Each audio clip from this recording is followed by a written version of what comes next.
Teman-teman, kalian pernah berpikir gak berapa lama lagi sih kita hidup di dunia ini? Pernah gak terpikir teman-teman? Saya juga kadang suka berpikir teman-teman. Banyak sekali orang-orang di masa lalu mereka hidup. Bahkan hidupnya itu ada yang hidup bahagia, hidup sejahtera. Bahkan ada yang kaya raya ya. Yang miskin juga ada pastinya. Tapi saya berpikir teman-teman, ternyata sekaya apapun seseorang itu tidak akan pernah bisa membeli waktunya teman-teman. Saya kasih contoh seseorang yang sangat berpengaruh di masanya, yaitu Ratu Elizabeth teman-teman. Saya tahu kematiannya itu di tahun 2022 teman-teman. Beliau itu pernah menjadi seorang ratu di sebuah kerajaan, bahkan sampai puluhan kerajaan teman-teman. Beliau itu sangat kaya raya. Tapi pada akhirnya dia meninggal juga ya di tahun 2022, bahkan kulitnya juga keriput teman-teman. Saya berpikir di sini bahwa ternyata semuanya akan mati teman-teman. Semuanya ada masanya, semuanya ada waktunya. Bahkan kulit yang putih, kulit yang benar-benar kencang sekarang kita ini akan mengerut teman-teman. Dan sudah mengerut, pasti akan membusuk teman-teman. Nah, mungkin gini teman-teman ya.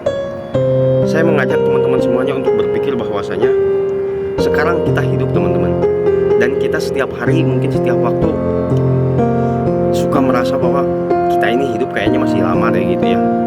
Padahal yang namanya kematian itu tidak tahu waktunya kapan ya teman-teman. Kita ini sebenarnya berlomba dengan kematian. Kita ambil pelajaran saja. Mungkin banyak ya di antara kita yang pernah nonton video atau tahu teman-teman yang lain terkait tragedi atau apa yang menyangkut dengan kematian yang tiba-tiba. Contoh saja misalnya ketika seseorang itu di jalan kemudian tabrakan. Kemarin Egi ya dari Sukabumi. Beliau masih muda ya. Bahkan umurnya itu 30 ke bawah. Tapi dia udah meninggal teman-teman. Nah, itulah yang dimaksudkan oleh saya, bahwasanya mati itu tidak menunggu tua teman-teman. Boleh jadi mungkin beberapa menit ke depan kita ini sudah mati teman-teman. 1 menit, 2 menit, entah ketimban bangunan, batu atau apa, mungkin di jalan kecelakaan. Nah, itu teman-teman. Jadi adakah alasan bagi kita untuk berleha-leha gitu, mempersiapkan bekal yang terbaik untuk di alam sana? Atau kita menunggu waktu yang pas misalnya, nanti saja deh tobat, misalnya sekarang mah enjoy aja dulu, hura-hura maksiat kayak gitu. Menurut saya itu cara berpikir yang salah teman-teman. Marilah teman-teman, saya mengajak teman-teman semuanya untuk berpikir, mungkin kita sekarang masih diberikan kesempatan untuk hidup. Selayaknya hidup itu dipergunakan untuk mempersiapkan bekal sebaik-baik mungkin, sebanyak-banyak mungkin. Karena mungkin saya berpikir juga banyak sekali orang-orang yang menderita di alam sana teman-teman. Karena apa? Mereka itu kurang mempersiapkan bekal untuk kehidupan yang selanjutnya seperti itu. Ya, saya berharap semoga kita semuanya tidak akan menjadi orang yang termasuk ke dalam golongan yang menyesal ya.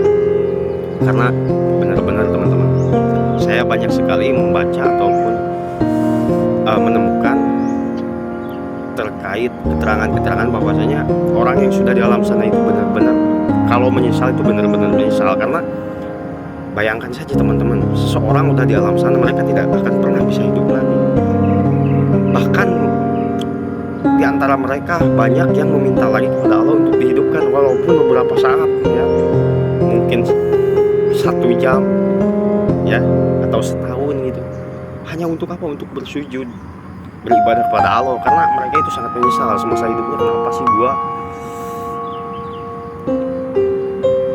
gak berbuat amal sebanyak-banyaknya gitu.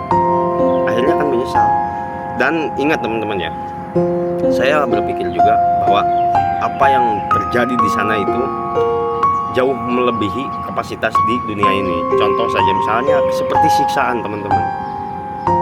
Sepedih-pedihnya siksaan ataupun sengsara-sengsaranya kita hidup di dunia ini, itu nggak ada apa-apanya dengan kesengsaraan yang terjadi di alam sana teman-teman. Adapun sebaliknya teman-teman, kalau teman-teman itu bahagia, yang disebut surga itu namanya.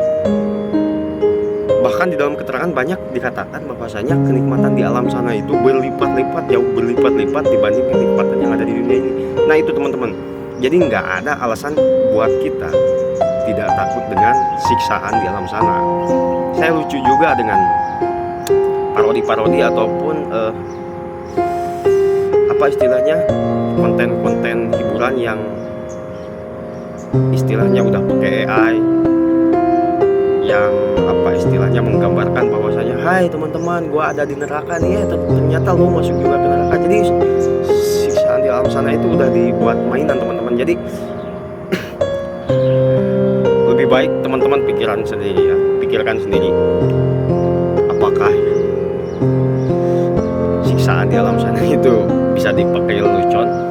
Lebih baik Anda pikir lagi sendiri ya, jangan sampai Anda itu mempermainkan hal-hal yang sangat mengerikan seperti itu sehingga menjadi sebuah lelucon.